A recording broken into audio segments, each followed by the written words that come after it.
Donalds is now recognized. Thank you, Mr. Chairman. Secretary Powell, it's good to see you. Let's cover a lot of different areas of ground. According to the Bureau of Economic Analysis, since President Biden took office, the price of goods has continued to outpace family incomes, with prices increasing now 19.3%, while average weekly earnings have only increased 14.6%.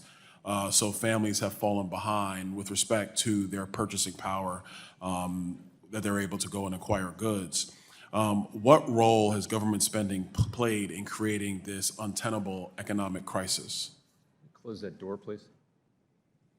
Sorry, I can't hear very well when the door's open. So I'll repeat, that's fine. no, I heard you. Oh, okay. That needs to be closed. So what role is government spending as part of the story? So government spent, we had our rates really low. The pandemic happened and we closed the economy and then reopened it. And I think you saw a burst of inflation, everywhere in the world. And certainly there were many contributors to that. Do you think that the president in his budget calling for an increase of federal spending, upwards of 5% increase in federal spending across the board, do you think that's going to have further implications on stubborn inflation plaguing the pocketbooks of the American people? It would be inappropriate for me to comment on the president's budget. The only reason why I would ask Mr. Powell is because obviously the Federal Reserve is having to respond to various aspects of fiscal policy coming from Capitol Hill.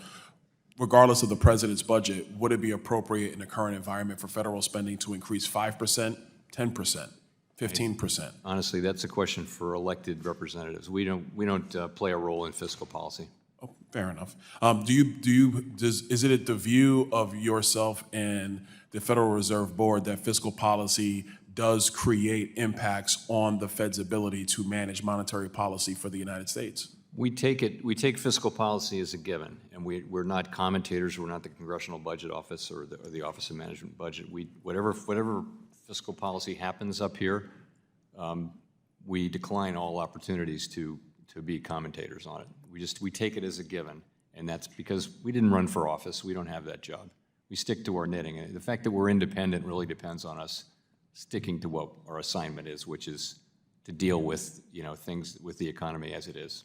I would argue that the fiscal policy of the United States has given you guys a lot more to deal with, and whatever the various burdens that come with it. Unfortunately, you have to tangle with it, but the American consumer is the one that truly has to deal with it. I'm going to move on. The Monetary Policy Report cites a pickup in immigration as one of the major factors that has improved the supply of labor. However, labor force participation rate remains below pre-pandemic levels. What percentage of the increased foreign-born labor supply, to your knowledge, comes from illegal immigration?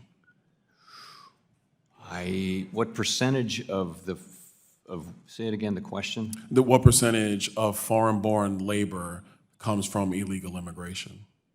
I think all of foreign-born labor comes from immigration. No, illegal immigration. Illegal. Illegal, Sorry, yes, sir. didn't get that. Yes, sir. I don't know the answer to that. All right, well, one of the things that I think will be important to help, I guess, advise Congress on what to do going forward is if the Federal Reserve had some data to that regard to help us make further decisions into the future.